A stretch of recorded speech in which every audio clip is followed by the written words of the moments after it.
Hello and welcome to the Secure Start podcast. I think, because I think at a general level, and even if you're working with children, a lot of people often don't think, particularly small children, have a mind. If a child does something, you're trying to sort of see what could be in their inner world that may have caused them to do that. What you're trying to do as a worker, as a parent, as anyone, is to observe, is to think, and ultimately to talk. More recently, with all the infant research, all the early trauma research and early relational trauma, there's this whole area of the unrepressed unconscious. That baby doesn't have any capacity to talk about it. It doesn't have any capacity to think about it. It can't play something out. Where does it go? What happens to that experience? Begon says this, real therapeutic change happens unconsciously. I've spent hours talking about surfing with a kid and the different boards, the different waxes, the different fins, the different types of waves. That is therapy. Yep. And that is giving a sense of conscious to unconscious. I'm trying to deeply know you. And that's the bottom line of all therapy. Hello and welcome to the Secure Start podcast. I'm Colby Pearce, and joining me for this episode is an inspirational leader in Australia's child and adolescent psychotherapy sector. Before I begin the podcast, I'd just like to acknowledge the traditional custodians of the lands that I come from, the Kaurna people of the Adelaide Plains, and acknowledge the continuing connection the living Kaurna people feel, as do all Aboriginal people in Australia, to land, waters, culture and community. I'd also like to pay my respects to their elders past, present and emerging. My guest this episode is Peter Blake. Peter is a clinical psychologist and Tavistock-trained child and adolescent psychotherapist. For 25 years, Peter worked in child and family teams in community health centres in England and Australia. For the last 25 years, he has worked in private practice in Sydney. He was the foundation president of the Child Psychoanalytic Foundation, a charity based in Sydney. He is currently director of the Institute of Child and Adolescent Psychoanalytic Psychotherapy. This is a training body offering child and adolescent psychotherapy based in Sydney, but also offered online. Peter has lectured in a number of Australian universities and has given workshops to professionals across Australia. The third edition of his book, Child and Adolescent Psychotherapy, Making the Conscious Unconscious, is now used as a textbook in a number of different countries, and he has also contributed to numerous publications and journals. Welcome, Peter. Thank you. Thank you very much.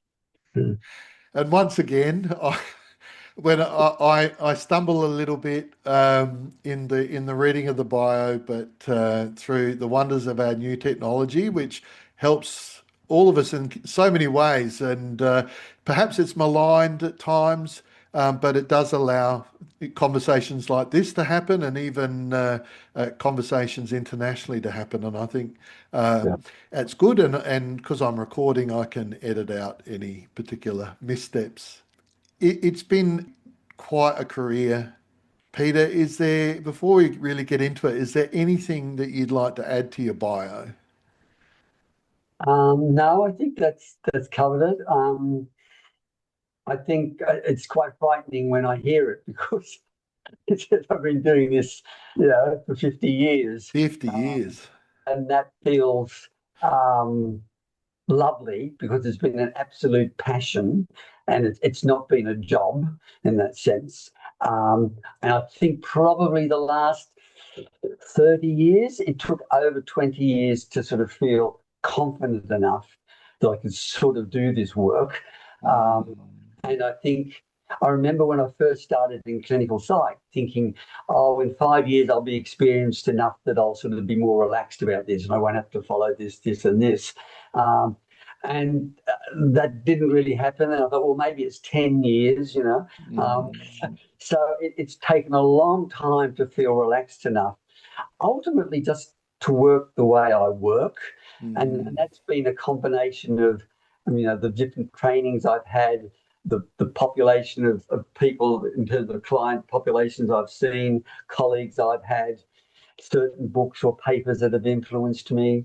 Um, in my London training, you have to have your own analysis. That was 5 times a week. So it's been a mishmash, really. But mm. I think it's a bit sad because I'm now in my mid 70s and I feel quite comfortable and confident in what I do. And I think for people starting out, hang in there because I think that it's a really difficult area of work.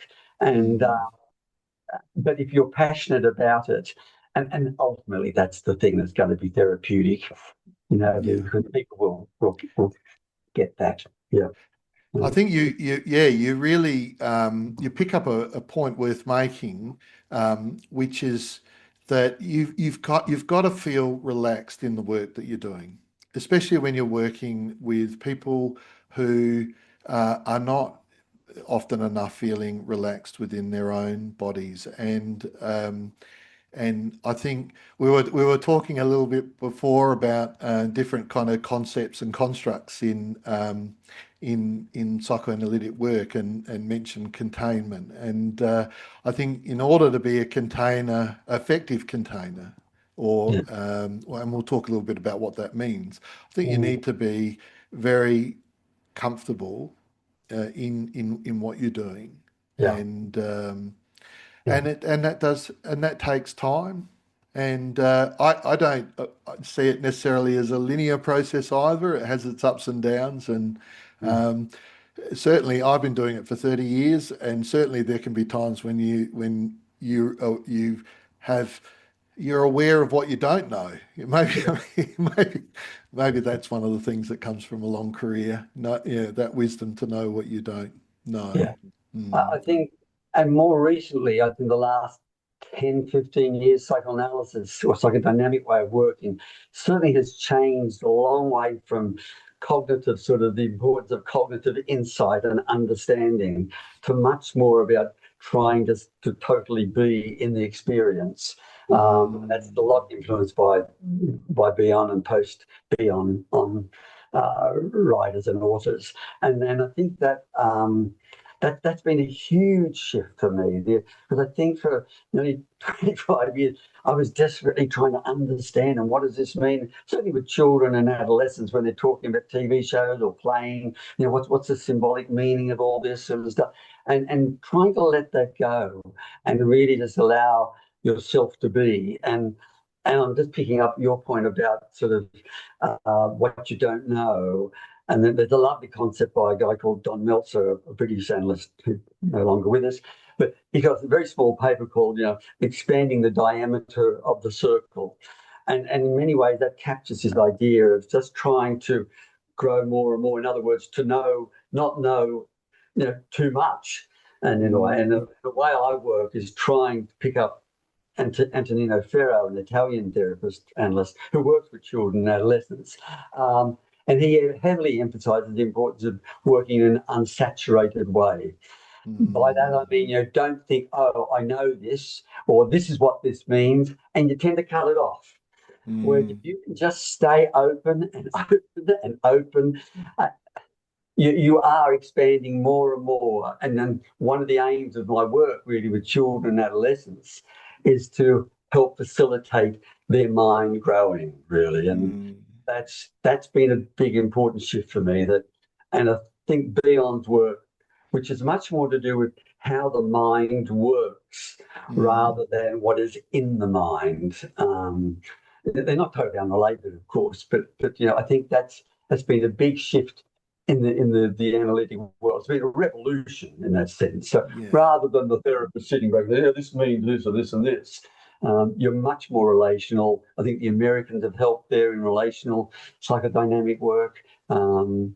So yes, so Mm. if I can get that across to people that sort of don't feel you have to know it all and be worried if you feel you do know it all. Mm, yeah, I mean, this was one of the prime motivators for me in in starting this podcast was really to be able to be a resource for early career professionals working in this sector Yeah, and to learn from the experience of people who've been doing it a long time, yeah, yeah, because there is an acquired wisdom, and I think what you're referring to there about being in the experience mhm, is very much central to the work that the psychotherapeutic work I do with children and young people. So as you say, it's less about what you know about psychoanalytic theory and all the concepts and the constructs, and more about um, how you create a therapeutic space yeah, for and the way I think about it is how I am truly here in the moment with the child or young person and creating a space where they experience themselves in the way that I am wanting them to, that is to achieve certain therapeutic yeah. goals or outcomes. I guess that's what I understood I get from you and what you were saying there about changes that have occurred in analytic practice over these last years. I've even, for a long time, I've struggled with the idea of patient. Mm, Who I call the child or adolescent a patient. I don't like client. mm, Person is probably the best term you can use.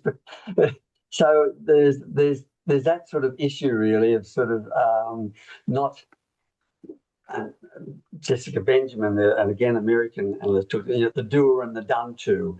It's not as mm, if that medical model of psychoanalysis where it's a sense of you're analysing the person. It's as if you put them under the microscope mm, and you've seen this, and now you're going to think, oh, that's what I've seen. So I don't like the word analysis.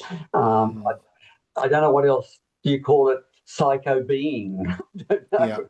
yeah. But it's and yet I think really paradoxically it is important to have some theoretical conceptual Mm, backdrop so you just don't fly, because we're talking about being open, but you're so open it mm, becomes infinite, and that's mm, black hole material. It just mm, it's so wide, and so there needs to be some level of structure and boundary. mm.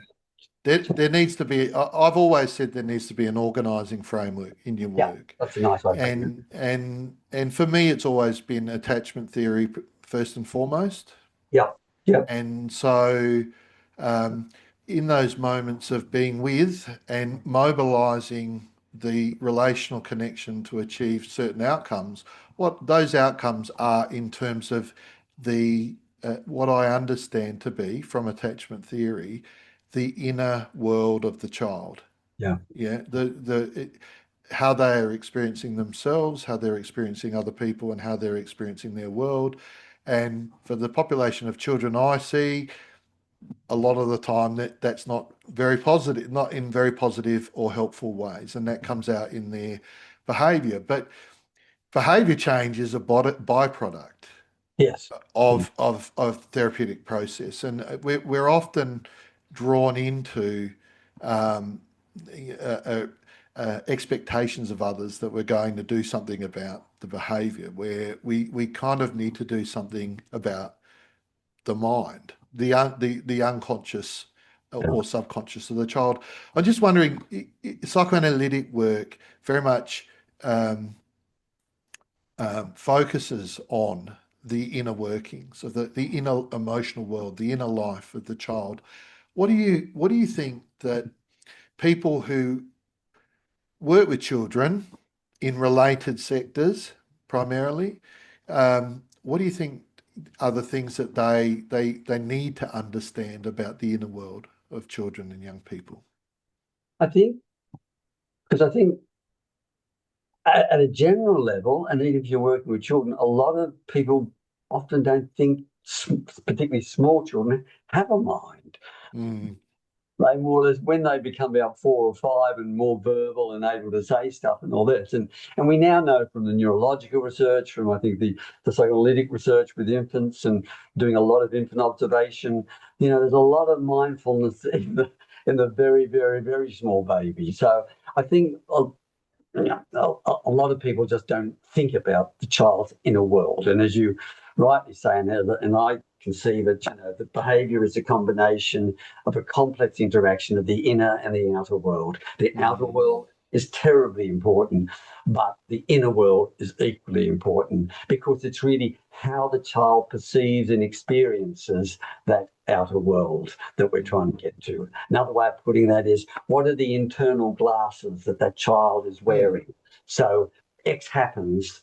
One child might experience it this way, another child might experience it that way. So I think for people to, another way of doing it is just, and it's easier said than done, but if you're working with small children and adolescents, of course you're going to concentrate on the behaviour, that they just hit a little kid, or they tipped up their bowl of fruit or food and flung it across the room, or whatever like that. Ultimately, it's trying to get to, well, what's the meaning behind that? What sort of was going on inside the child's mind that sort of produced that behaviour? So there's two things, and I say to parents when I'm working with parents that my work it's fundamentally built on two pillars. And one is understanding, that is what the child was thinking or experiencing when it did that. So there's understanding, which brings in the analytic, what's the child trying to communicate to you? And then the other pillar is management. And unfortunately, I think in a lot of my training, there's a lot of emphasis on understanding and reading the play of a child or the talk of an adolescent or whatever, but not enough on, well, what you actually do with that. And I think CBT people that can contribute to that. And I think one without the other is a bit crazy. Just to do management, and I say to parents, let's say a child wetting their bed badly or something like that, you can read a book that says this is what you can do, and that's helpful. But that book won't tell you what your little boy or girl is feeling when they're doing that. So, and if you, and with my help, and we can sit down and try and think what might be going on in their world, it helps you be a better manager as well. So they're not unrelated, because there's maybe some anxieties or fears or perceptions that need to be sort of sorted out to then for the management to be much more effective. So I think if you don't get that inner world stuff, I'll branch off quickly. It might help. I don't know whether you've spoken to other people, but sort of my Tavistock training was very Kleinian. Melanie Klein was one of the earliest people to work with children. There's Anna Freud and Melanie Klein are the two big child psychoanalytic people. Anna Freud worked much more with sort of slightly older kids. She started at around 5, 6, 7. Klein was very interested in 1, 2, 3-year-olds. But to cut a long story short, a lot of people will argue Klein is too internal world orientated.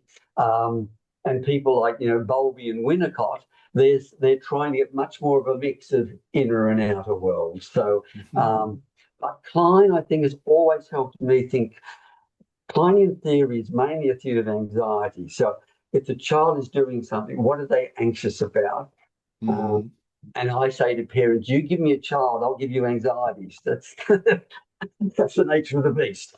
We're talking of these anxieties so powerful that they're blocking development, and they're overwhelming, and the child's cutting off, or it's bursting out in some sort of terrible behaviour.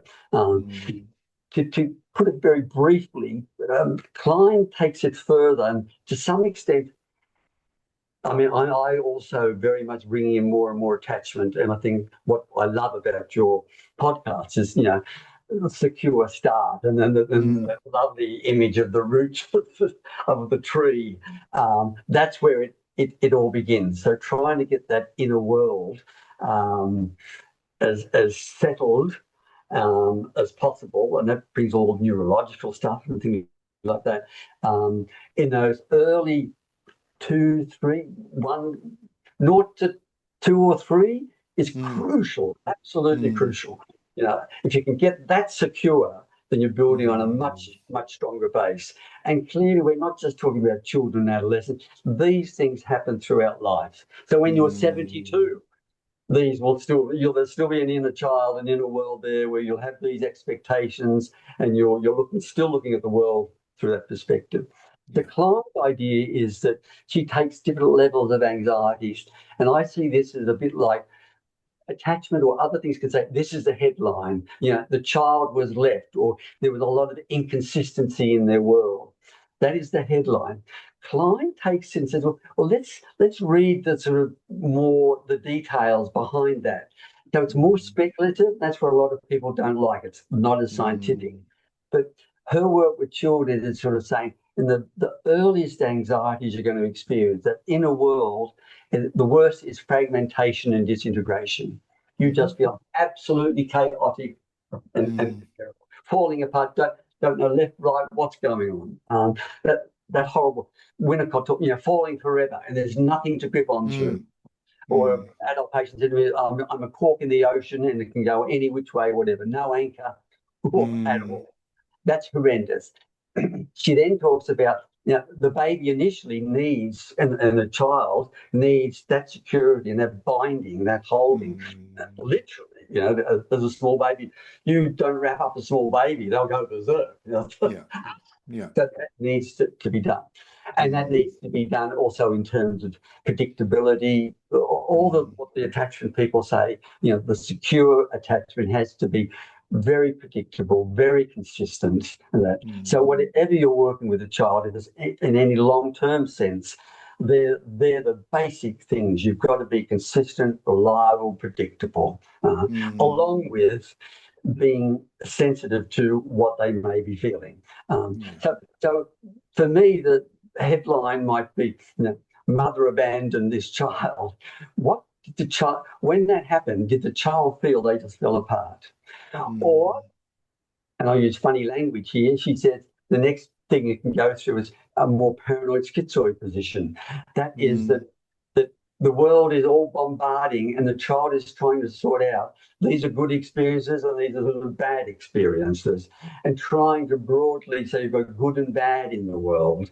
And the main mm. anxiety there is that the bad will hurt me.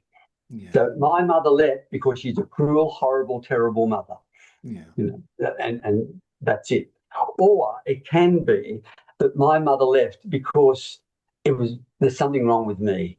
I cried too Mm, much, or I ran around too much, or I disobeyed too much, or I knocked over things too much. She's got a depressive anxiety so the mm, story of mother leaves is because of something I did.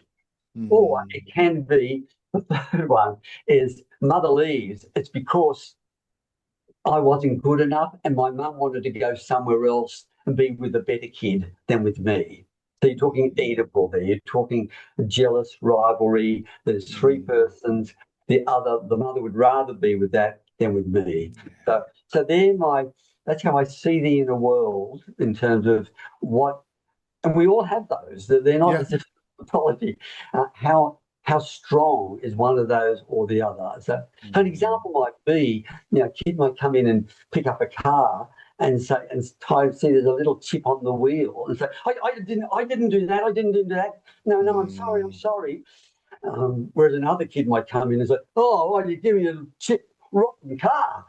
It's a very different view of the mm, world.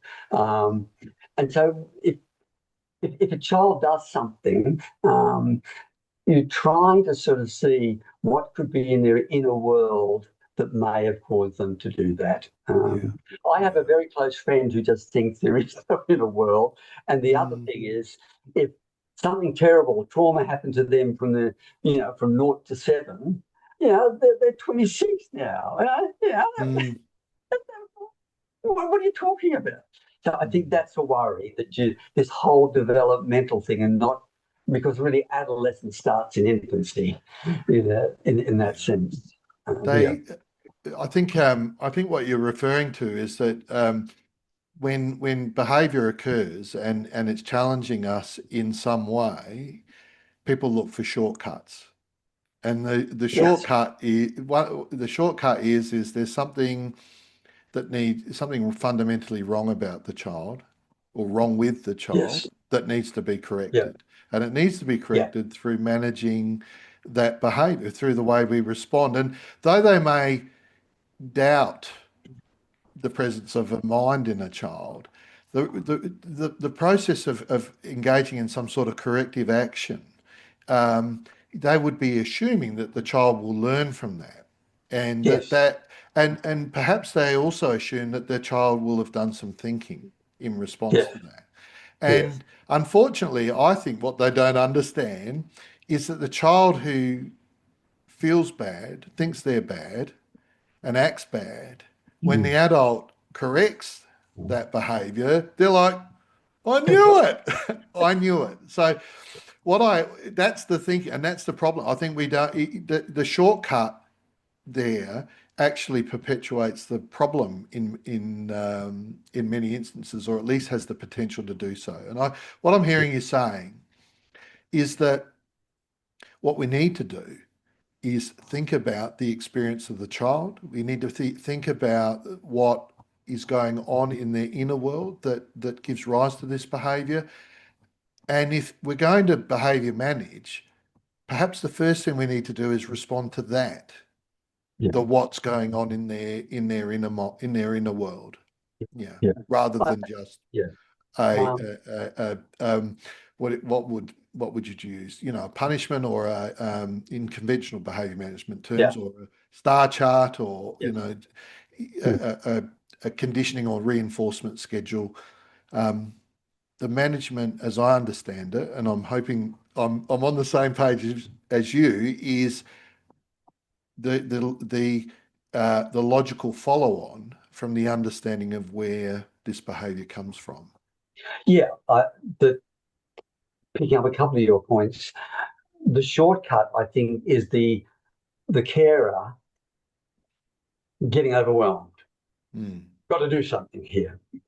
And that very much relates to containment, because containment's about when the baby is screaming, what does the earliest caregiver do? Now, mm, if you had a baby, right, and even fathers feel this as well, mothers especially, you know, it gets into you. And mm, what do I do? Uh, some mothers can be so overwhelmed they'll scream at the baby or they'll run out the room themselves. It's just overwhelming. So it's trying mm, to contain these very primitive anxieties falling apartness that the baby is sort of experiencing. So as a worker, I think you've got to try to remain relatively calm yeah. when he's just sort of thrown something at you or smashed Mm, something or whatever. So that idea of, reacting. And there's a big thing, I can talk a bit more about this later, but the whole idea you're trying to respond, not to react. mm, But respond brings in the very things you're talking about. What is this mm, all about? What I talk to parents about is, well, years ago, it was around the time when ADD and ADHD and ODD and all these different, mm, and parents were after that. And so I think this thing called OTT, which is not over the top. I think that uh, what you're trying to do as a worker, as a parent, as anyone, is to observe, mm, is to think, and ultimately to talk. Can you do that? mm, So one, you've got to. The O is you've observed something. Now the child, what you've mm, said, something, the child erupted or been really cut off, and you just notice this isn't quite normally what children do or that child does. So mm, you've observed that something's a bit off here. Then what is going on? What could be behind? How? mm, What could be their thinking about that? Doing that. Now, the reality is when you observe, and I'm not suggesting if the kid hits his sister or whatever, then there should be go to your room. That's mm, not off. and you'd be there for 5 minutes or no TV, or whatever the consequence is. There should be a consequence. There's got to be a fence around the thing. That is not the time to sort of say, hit your sister. I think you hit your sister because you're feeling very jealous because she came home and showed that ribbon when she won the race and you felt, she's getting a lot of attention. No, you're upset, they're upset, manage it first, but trying to be relatively calm, not in a retaliatory way. When you try to think about it later, because then you think, what's going on there? And with children, often there can be what I call emotional indigestion. So it can appear to be out of the blue, they flare up. But there can be something happened earlier in the day or even an hour before, which may have upset them, but they didn't get an obvious reaction. But then some little thing will happen a bit later, and whoosh, so it looks out of the blue. So I get parents to rewind the day. Have they had a bad day at school? Was there a new teacher at school? Did the sister, or was the sister rushed to hospital, or whatever? Did anything happen, or in the playground, or whatever? So trying to rewind that. I think that's what they might have been upset by. That somehow or other they felt left out. Let's say it was that.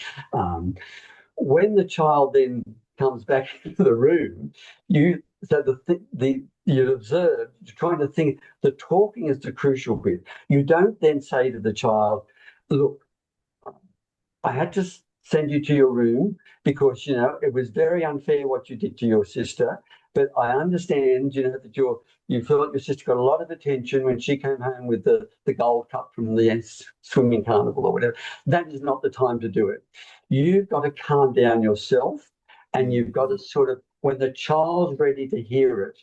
Now, I have 2 adult sons now. They vary.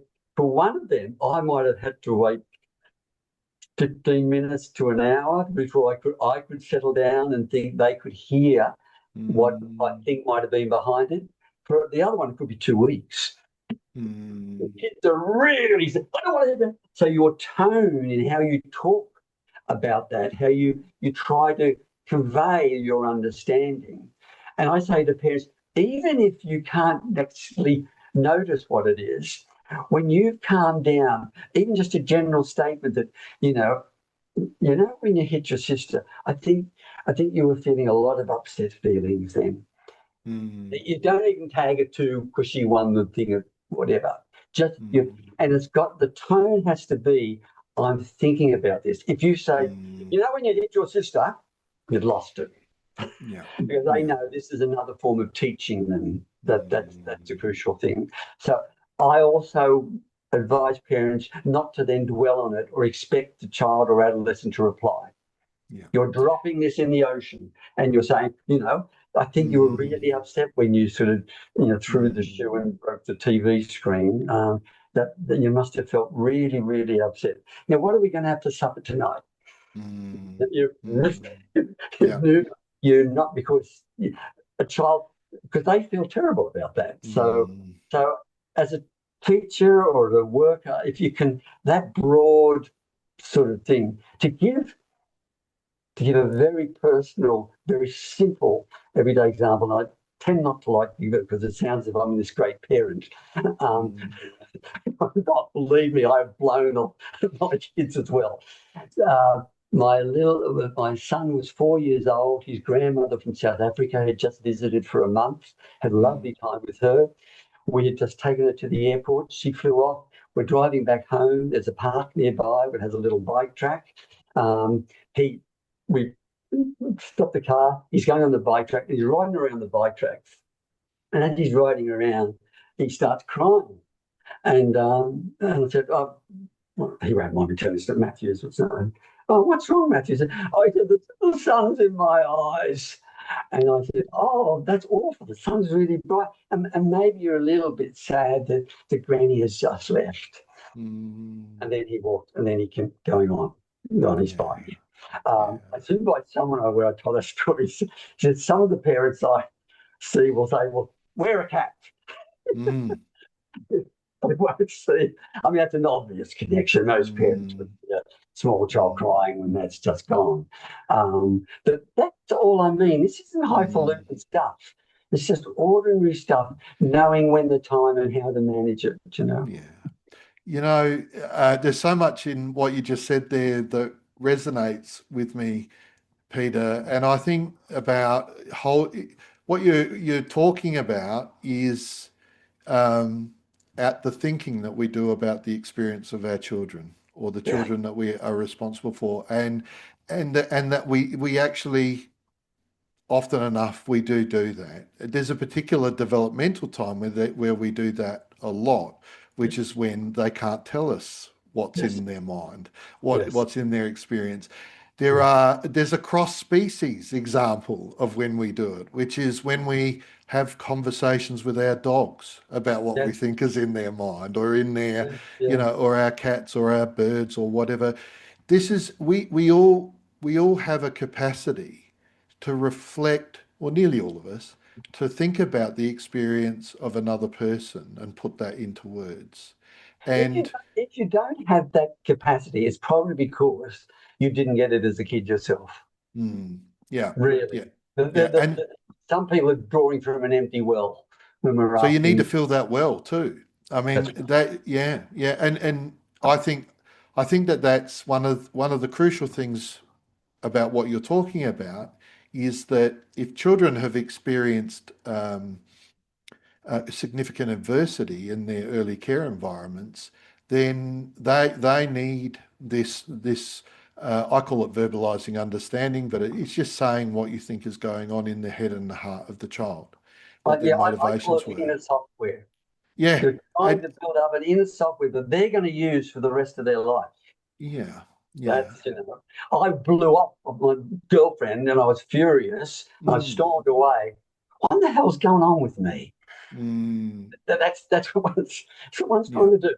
Yeah, yeah. sorry, got across No, you. no, no. I mean, I'm a talker too, but I need to not talk so much when I'm interviewing someone. I think, but to summarize it, I think we all have well, at least nearly all of us have that capacity to hold the Yeah. child in mind, um, and that's a really important tool that we have.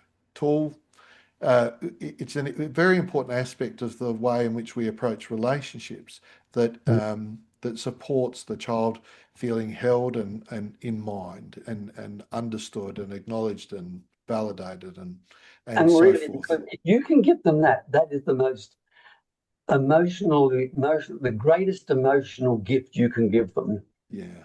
throughout life, really. Because, when they're teenagers or we all this domestic violence and all things like that, I know it's more than this, but, at one level, when domestic violence and the man hits this woman or does something terrible, something has exploded out.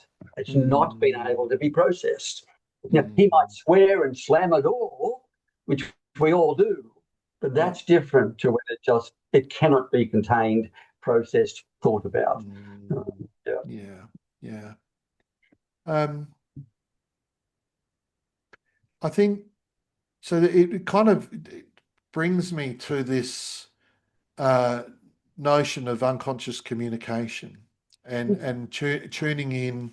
I wonder if you'd speak a little bit about um, you've used those words. I'm sure you've written about them, but we're talking really about being sensitive to what the child is putting out, perhaps Yes. subconsciously or unconscious. I do usually use the word unconscious, subconscious rather than unconscious, but yeah, you know what I mean. I think there are lots of different levels. The other thing I often now use is pre-conscious as well. So there are levels. You've got deep. If you want to go Freudian analytic jargon, Mm, and I think it's a helpful thing for people to know, because it's only a relatively recent thing that this whole idea, Freud's idea of the unconscious or subconscious, is this sort of area where things have been unacceptable and they've been unacceptable. I shouldn't feel this feeling or whatever, and it's pushed down, and the lid's put on it, and that's what And it's called the dynamic unconscious because this is the idea mm, it's trying to break or will break through or needs to break through. So more recently, with all the infant research, all the early trauma research, and early relational trauma, there's this whole area of the unrepressed unconscious. What? mm, So these are things that have never ever been conscious. So what Mm, happens when a 1 or 18 months old is sort of mm, abused or abandoned or whatever, or let's say 8 months old thing? yeah. That baby doesn't have any capacity to talk about it. It doesn't Mm, have any capacity to think about it. It mm, can't play something out. Where does it go? What happens to that experience? It's experienced. So that really is what we're talking about, an unrepressed unconscious. It's never been conscious. It's never had, was so early on that there was no mind in the infant to be able to mm, process it. The argument would be where that goes is either goes into your body, mhm, which picks up Freud's first idea. The first ego is a body ego. mm. We feel our things through our body. I mean, for many, many years, if I got stressed, I would get rash between my fingers. Absolutely, I'm the same. You ought to see my fingernails. There, yeah. I've always thought of myself as a converter, Yes. in the old But, conversion syndrome. Yeah, yeah. yeah. But the other way it can come out is just sort of really in relational terms, where much later on you may flare up about some little thing that your partner did, which really is this idea of nearly, of, let's say you felt abandoned or whatever. Um, Possibly even give a personal example of that. Um, I was I was in analysis for 5 times a week. We had to have that in London, and my analyst had just announced. Well, it was the last on a Friday, and he was having a 2-week Christmas break, and I consciously thought, great, I can sort of don't have to get up early in the morning, time, and that, all that. And so I didn't consciously feel any sense of missing him or how will I, whatever. But I went back to my girlfriend's place, who is now my wife, and we were doing something and we were talking, and she sort of turned away and looked, I think, something out the window, and I just went off. Don't bloody well listen to me. You're always ignoring me. You just disregard what I say, da da da da da. And she actually, she said, I'm not your bloody analyst.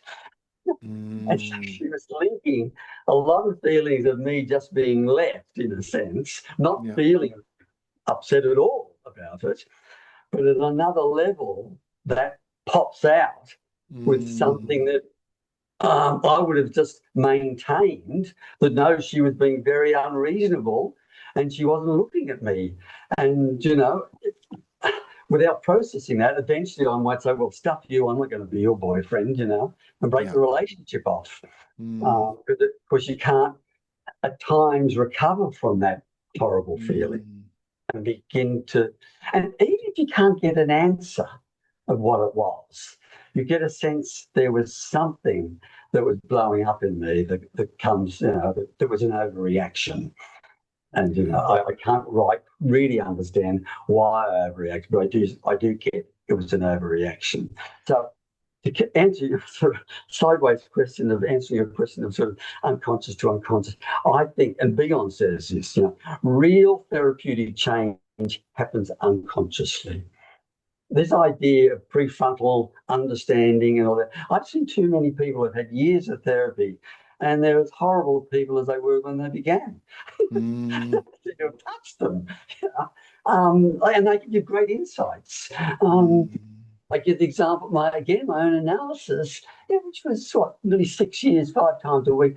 I probably could give you 4 or 5 insights I got from that, but not much more.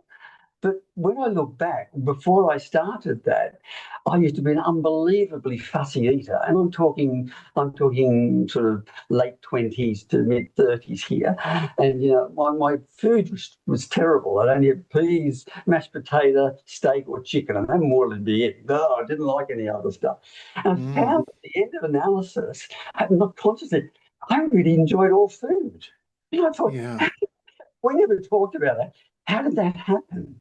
There are these sort of unconsciously things that are going on. I think what happens, and Alan Shaw's work, right brain to right brain, and neurologically, we know that, there's all this amazing pre-conscious, subconscious, unconscious, to both parties that are going Mm, on, and that's the important stuff, because it's the right brain that carries all the emotional, relational mm. stuff in it, and that develops very early. So, I there's a lot in there. The things that I was picking up on, um, well, you mentioned making the conscious unconscious, and yeah, correct me if I'm wrong, but the interpretation that I had of that is yeah, about making this conscious experience of a relationship, an interaction, a therapeutic therapy, a therapy consultation, making that experience be the subconscious or the unconscious guiding framework, working model for thinking about it from an attachment point of view. And uh, this goes back to what I was saying a little bit earlier, that using the therapy is about creating a situation, a circumstance, an experience for our clients, but creating an experience for a child that influences the subconscious or the unconscious set of guiding beliefs yes, or yes, ideas and yes, motivations, and Freud would say drives. yeah, Am I in yeah. the ballpark? You're more than Almost. in the ballpark, because I think you've added another meaning to what I put there, and thank you for that. And that's it's lovely. What I meant by it, but what you just said makes total sense. I meant by it that, and I'm particularly, and I want to write a second book on this, on play, and I'm meaning children, adolescent, but also adult play as well. It's in the play, or what Beyond would call in the dreaming, in the unconscious element of us, because Beyond turns the unconscious totally around. It's a function of the personality. It's not your what's called topographic theory of you've got conscious, pre-conscious, unconscious. Not for Beyond. It's always there. The way I put my glasses on will be affected by unconscious factors. Mm, It is continually influencing us all the yeah. time. And so my passion about playing golf, if I'm Mm, really passionate about something, then that's carrying a lot of emotional meaning. That's mm, going to carry a lot of, so really it's in our play, and a child who's fully involved in play. And I don't mean it, oh, well, the tigers are fighting, but, this is passionately, somatically experienced, and it's felt real and alive. It's not yeah. intellectual, things like that. That sort of play is where the therapy happens. So if someone comes into you and a kid's talking about a computer game and they're passionate about it, yeah, and you get very interested in that, because Mm, that's the unconscious factors are going to be influencing it massively. yeah. Quick example: parents breaking up, bouncing between both parents. I'm wondering if you really feel that between when you bounce around your parents. You feel a bit like that. You don't really Mm, belong any. I don't do that anymore.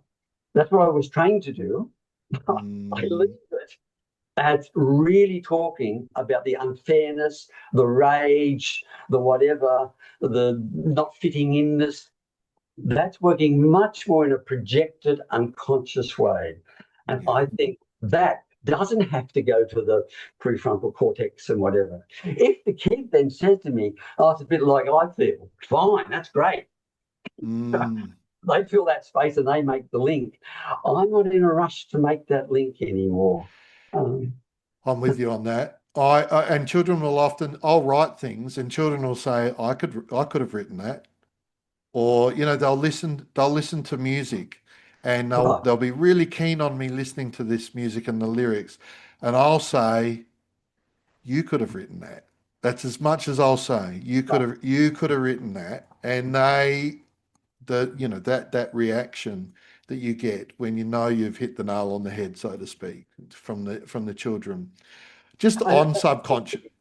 I mean, can I just pick up on that one thing? Because I think you're raising an issue I wanted to talk about, particularly with workers, is how do you get into the play, particularly seeing adolescents or older children, because they may just want to talk about their computer games. Or if the girl wants to talk about Britney Spears or whoever it is or whatever, and it may be fashion. Usually that's music, movies, computer games. Rarely will be subjects at school, things like that, sport. You're really interested in that. That is their unconscious. Yeah.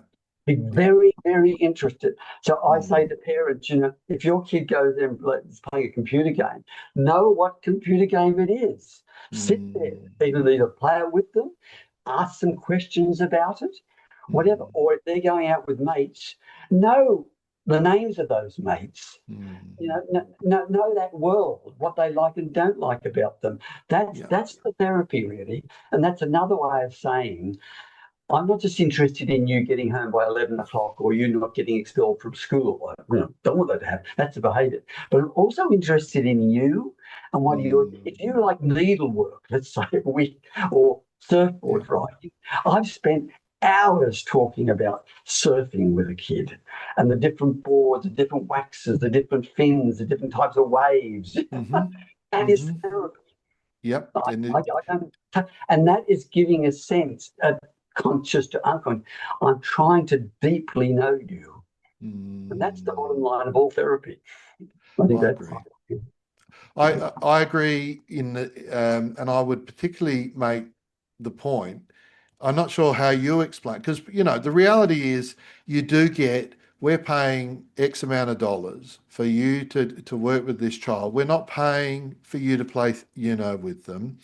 We're not paying for you to pull apart computers and put them back together. That's not what they're here for. We're not, come on, you've got to talk to your therapist about the troubles you're having at school. You're not here to play games. And, and I hear that all the time. Yeah. I don't always rebut it, but No. where I can, what I say is, and what was the experience of the child of that interaction? Yeah. What do we, and from an attack, we talked a little bit earlier, maybe before we started recording, about having a guiding framework. Yeah. My guiding framework says children who come to see me often enough feel that they are of little value, that they're worthless, that they're inadequate, that they're useless, they can't do things, they're not competent. And that's what lies behind a lot of their behaviour, the behaviours that people are bringing in.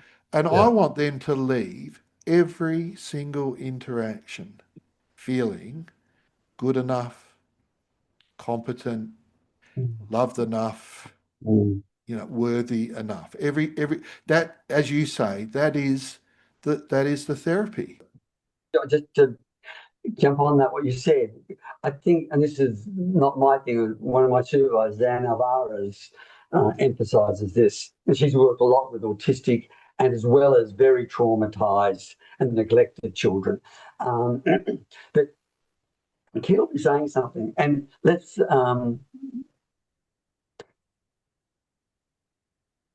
just a very quick example. The sort of a girl was playing with this plasticine, and she said that it's so smooth, and I was struck by the alliteration and the texture of the sound.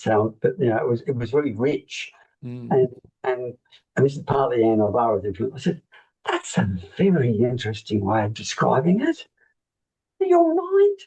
Just said, your mindset so smooth. It's like the sound was smooth. And your mind gave us that. Or if you're listening to a kid and they say something that's a bit interesting or use a word, just say, that's a very interesting thought you just had.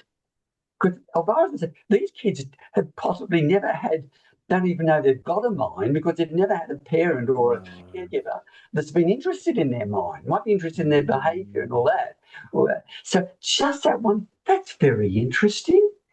You're interested in their interesting way of doing it. Your mind, and you can even say, don't say brain, I say mind. Your mind gave us that. So I'm actually splitting them a bit and saying you and I are looking at you a bit, But that's really, really interesting. The other quick thing that Alvara's gave me is that, if you're ever talking about a worry, it's often better to flip it around into a need. So the idea, a child who's worried about sort of being separated and abandoned, rather than saying it's really gets scared that, there'll be no one there, better to put, it's really important for people to be there. Yeah. And similarly, if they're scared of blowing up, rather than saying you get scared of being so angry, so it's really important. Yeah, it is really important to feel you can stay calm. You can flip any sort of worry. You're not denying it. You're trying to put it into a more normal need. And what you're hearing, what they hear, is not people will be away, but it's for someone to be there. Yeah. So it's an easier thing that makes it much more hearable. But a lot of my thing is when you are going to talk, how do you talk about things that are hearable? And don't speak therapy speak. Try to be as authentic and as real a person as you Yeah. can. Therapy speak, you run the risk of losing people that way. And I've always practiced on the basis that you need to keep people engaged. I mean, Yeah, otherwise you're not able to do anything unless they're engaged. yeah, yeah, A lot of what we're talking about is what's in the mind of the child or what's in the mind of anyone, yeah, really, yeah, and the subconscious or unconscious. I have a particular way of talking about what it is um, to people because when people roll their eyes about, like let's just focus on the behaviour at hand yeah. that we can see rather than what the child doesn't even know is in their mind as Yes. such. Um, I love your computer example. We're not here to put the computer together. You putting the computer bits here or there is a wonderful symbolic example of putting him together or putting your relationship together. And to say, oh, that goes into that hole and that one connected up to that, did it? That is working. What I was just saying, working unconscious. You are working unconsciously, making yeah, the conscious unconscious. Beyond that, you're helping that child dream. You're helping them. Dreaming is really allowing your unconscious to sort of um, be influencing and shaping your conscious and your behaviour. yeah. It's continually there. So it's I would go to court and if anyone attacked you saying they just played with computers, because I'll say that if you videotape me seeing an adolescent, we virtually never talk about the issues at all. No, It's fashion, no. it's sport. It's Why how do you would they keep a football? come? Why Yeah, why would exactly. why would they come to talk about those Yeah, things? And I had never even thought of it as a metaphor, but it is also a metaphor for things that are not working, that they can work again. And yeah. yeah, we did. Metaphors are really important. Yeah, yeah. Yeah, that the symbolism of what we're doing, and with the unconscious, I I say to people, these are the adults that roll their eyes a little bit about this. I say, um, right at this moment, your brain is aware of the sensation of the sock and that little annoying seam at the end of the sock against your big toe in your Mm-hmm. shoe, but you're Mm-hmm. not. Yes, But yes, you're not. yeah, But after all, yeah, but you will, whether you will adjust your posture, you will adjust the way you walk, your brain, the brain knows what the brain likes. I do use the word brain more than mind. yeah, Um, right. and your brain will adjust in Mm. consideration of the experience of that big toe. Yes, But you, yes, but you, you and don't. you won't be aware of it. There's Yeah, so much. We're yeah, aware of a fraction of what our brain is picking up on, yeah. a small fraction, and that's the unconscious. A lot can happen and so if you feel you've never really helped a kid, don't wipe it off No, because you just don't know. You you just don't. don't know. No. Yeah. And you may never know. That's the thing. As long as I have being a one good adult. I think the thing about the one good adult research is that you need lots of one good adults, I think, for children. But I think as long as I have facilitated an experience for the child, that they experience themselves as good and capable and competent, that they experience me as being understanding, interested, Yeah, responsive, trustworthy, yeah, yeah. then then I don't think of anything as being treatment failures. And in fact, some of the children, some I do have the experience at times when other people involved with the children think that it would be better if they take the children to someone else, someone who will, maybe it's a gendered thing. Right. It's a gender thing. Maybe it's just that they think. And my work is primarily with my therapeutic work with children who are under in-state care and under guardianship. So we're talking about carers and social workers and caseworkers, so thinking, oh, well, maybe we should just take them to someone who will address the behaviour as such. Mm, mm. They invariably come back. I just want to circle back to something earlier because you talked about unrepressed experience. Most of my work is with children and young people who have experienced abuse and or neglect, and Very early on. they're very early in their life, and Right. that unrepressed trauma. Yeah, I wonder if you'd be happy to talk a little bit more about that. yeah. Well, the difficulty of that is that sort of talking to them about it was not going to make sense because, in a No. sense, if it happened early on, it's an early relational trauma, then it's not, there wasn't a memory thing layer to put down, really. It Yeah. hadn't developed yet. So Yeah. it's an experience. And that's, as I said, and Mm, that's why it's difficult. So how do you work with that? The argument would be that for that, okay, this terrible trauma happened, you'd be hoping in the relationship with you, if you know them well enough or whatever, that some acting out of that, something is going to a rupture or something's going to happen in the relationship with you. And then you can feel that. You could mm, then say, I wondered if that's what the infant when you were 18 months old, mm, might have happened. And now, not to think, oh, well, but give it some form, give it some shape. mm, So it mm, can be actually experienced in the relationship, or they may be telling you a blow up in an outside relationship. Then I think mm, you can say, just, not, as I said, I don't know necessarily what would be important is that blow up of that relationship, that rupture is repaired, the yeah. electronic sort of stuff that somehow or other, that was by being exploded out and experienced, that gives it a chance to be processed.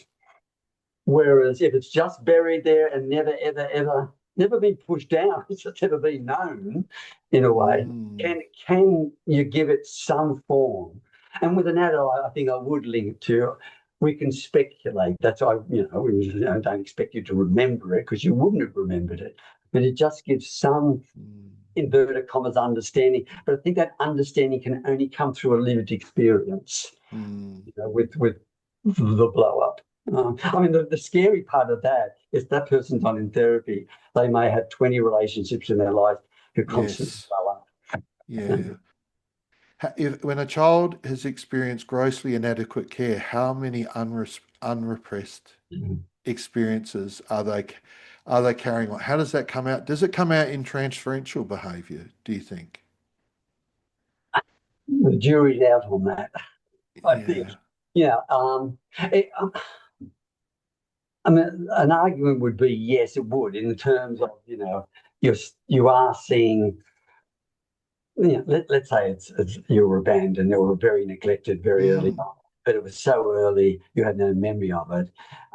You would think, in terms of transference, that the person is starting is on the lookout for, are you going to Mm. drop them or not? So the other thing that you're raising too is also, because what I think is very important, this is probably getting more into therapy, but when you're doing therapy, what I exclusively think about now, if I'm supervising someone, is this. Let's say this abandonment thing happened, but it was so early. What does that? How does that look in the room? How does that? Because Mm. really, talking about it is talking about it. The Mm. only real stuff you've got is actually in that interaction in the room. Yeah. So let's say the dynamic is abandonment. A few ways to think about that. When does this person feel I abandon them? Or Mm. when do I behave in a way that I do abandon them? Yeah. So it can go either way, or, and that's the interpersonal. You've also got to look at the Mm. intrapersonal. How do they abandon themselves? So they're talking about their girlfriend or something, and she did a terrible thing, and she slept with some Mm. other guy or whatever. And he's person's telling you this story, and then says, "Oh, but things like that happen, then and I'm sure it'll be okay." And we had a lovely Mm. swim the other day at the beach. Da, da, da, da, da. Therein is an intrapsychic abandonment. Yeah. There was Yeah. this pain where his mind went, Mm. can't stay with that, And I would Mm. probably know. Can we just pause a bit there? It's a bit again a beyond thing. Maybe he can experience that pain of being abandoned. Can he suffer it? Suffer means be. That's a big thing in beyond thing. If you've got pain, Mm. you've got two options. You can just get rid of it, you Yeah. evacuate it, or you can try to modify it. But in Mm. modifying it, you've got to some degree stay with it. Now, I don't mean Mm. now he could have stayed with it by just talking about watching a movie where there was this terrible, painful Mm. theme of abandonment or jealousy or whatever. That would be staying with it. I don't mean necessarily even to talk about it. But his unconscious would be, still dreaming it. He'd be still processing it in some sort of way. Mm. So transits and countertransits, I think, to think about it, if the dynamic is X, whatever X is, losing control of themselves, abandonment, jealousy, falling Mm. apartness, I'm trying to think, okay, do I feel I fall apart? Do I make them feel fall apart? They see me as falling apart. How they fall apart inside there. So I'm bringing it all.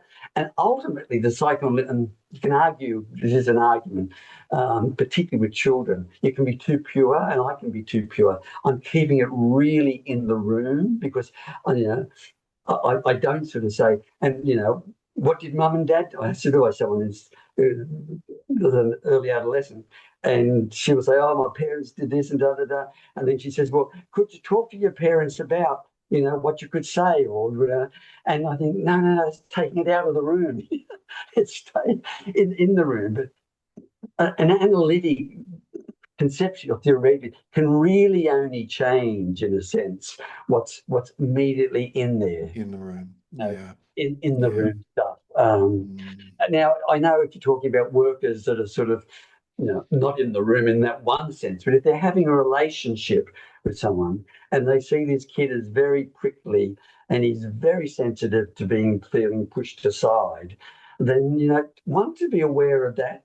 Two, could he behave in a way as to make you, and this brings in projective identification, that could he do something where suddenly you found yourself you are pushing him aside? Yeah. Because that's the problem with the dynamic. If you feel pushed aside, there's a Mm. danger. You're going to live a lot of your life where you may bring out that dynamic in that you'll behave in a way as to make other people feel pushed aside. Yeah.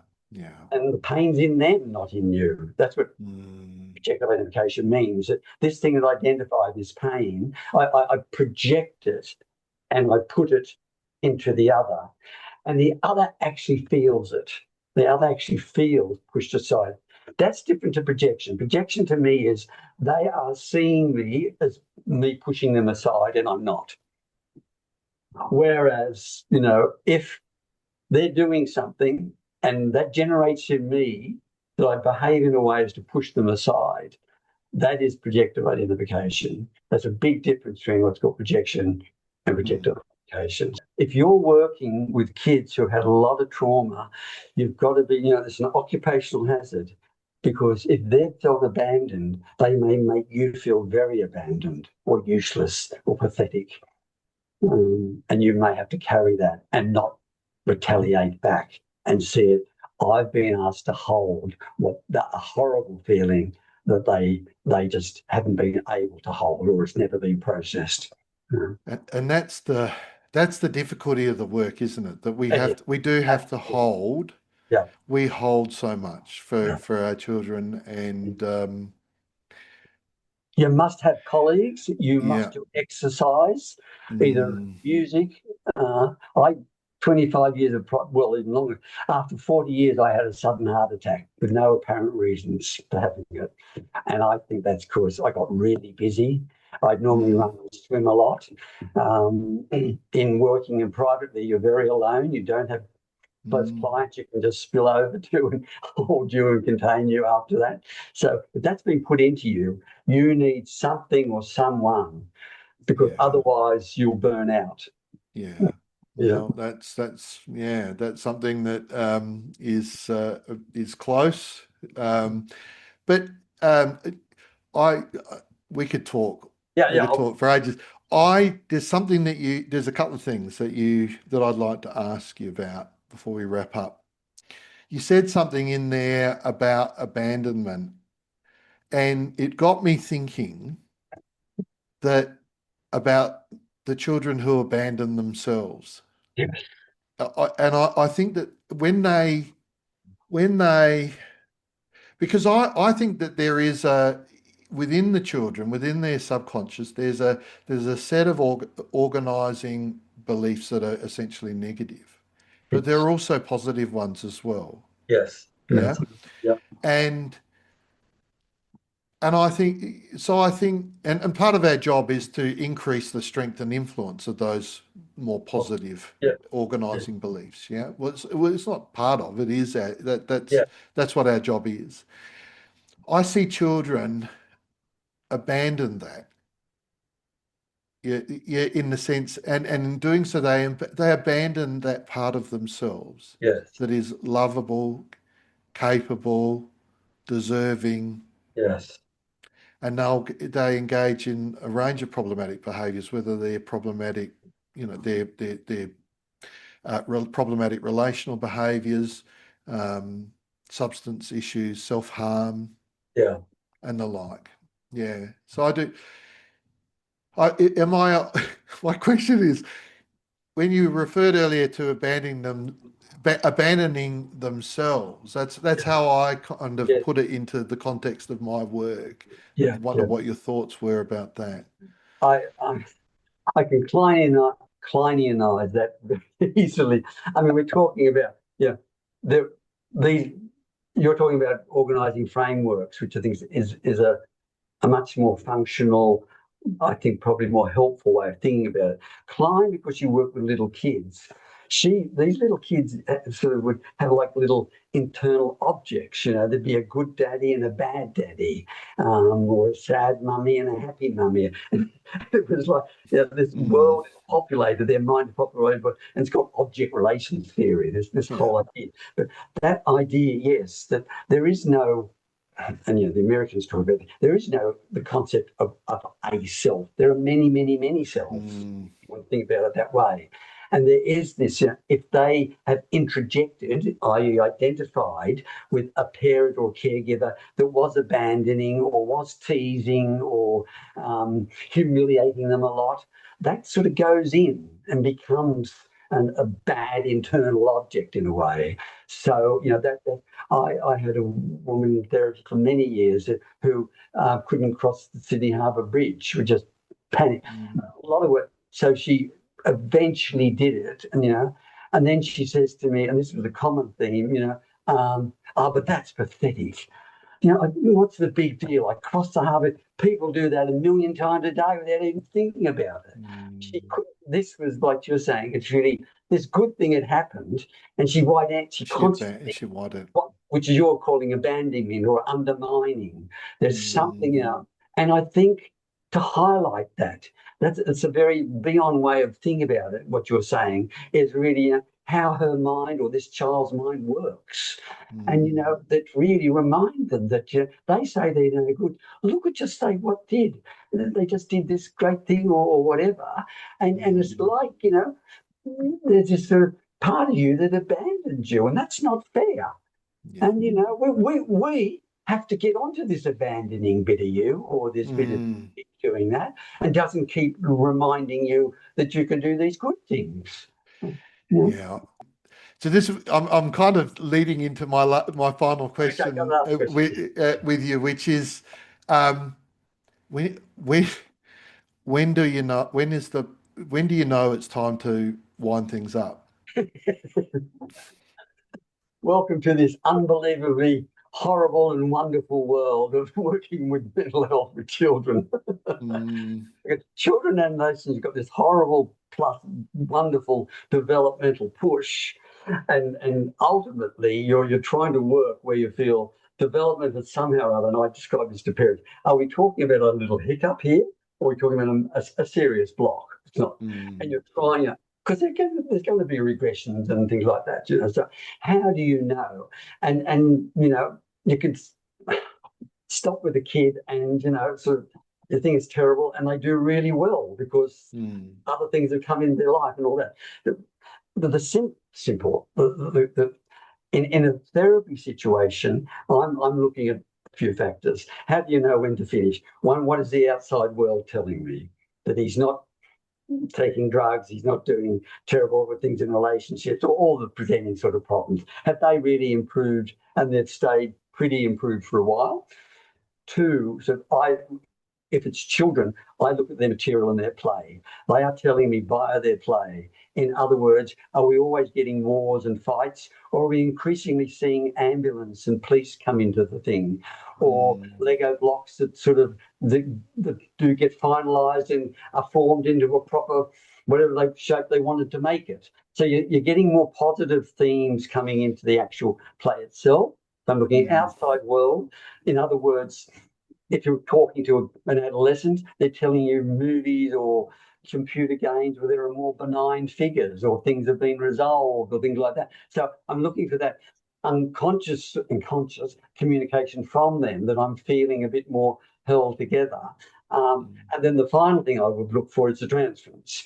That is sort of, are they actually relating to me, not as this idealized, wonderful, perfect, always there, or terrible, mm, you don't give a shit about me, that it feels fairly normal, then they would be, that's my broad criteria for ending. And at the end of it, I'm mm, like this, yeah. because there is no way in the world, you can predict this. This thing cannot predict, and we don't know what's going on. To give you a very Mm, dramatic example, and I don't know if it's legal to say it, but Anna Barra, she's saw these very, very deprived. If the caretakers wanted to pull them out of therapy, she would say, well, I think if you pull him out of therapy, there's a risk that he'll end up on a park bench. Well, that mm, was that. pretty. I mean, Mm, that's really fighting and standing up for it. A professional mm, probably can't say that.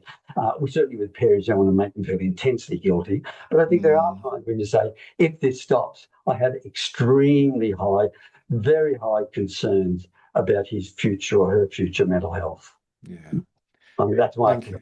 opinion. Yeah. You I, know. I, I always say the goal of therapy is redundancy. It's when you know when to stop, when that what you're offering is being offered or can be offered from other adults in their life outside Yeah. of therapy. Yeah. I mean, the other thing I'm adding to that really is from an unconscious psychoanalytic point of Yeah. view. Can you read unconscious communications as well? You may be getting that consciously, but the stories they're telling you, reading this book about someone abandoning and da da da or whatever, Mm, um, not so sure, So mm, it's looking at both the outside and the inside, yeah. that perspective. So No, it's I good. would come It's back to the beginning, inner and outer. good. Yes. Look, you know, I've got notes here. I could ask many more questions, but I think, yeah, we've both got days to get on with. So I Yeah. think we'll wrap it up here. But and Okay. thank you, Peter. That was really an inspiring conversation. Well, thank you. I mean, you've added a couple of more. You've widened my diameter a bit on the way you framed the conscious, unconscious stuff for me. So thank you. It's not one way at all. Well, yeah, thank you, and pleased to know that. Okay. Thanks, Colby.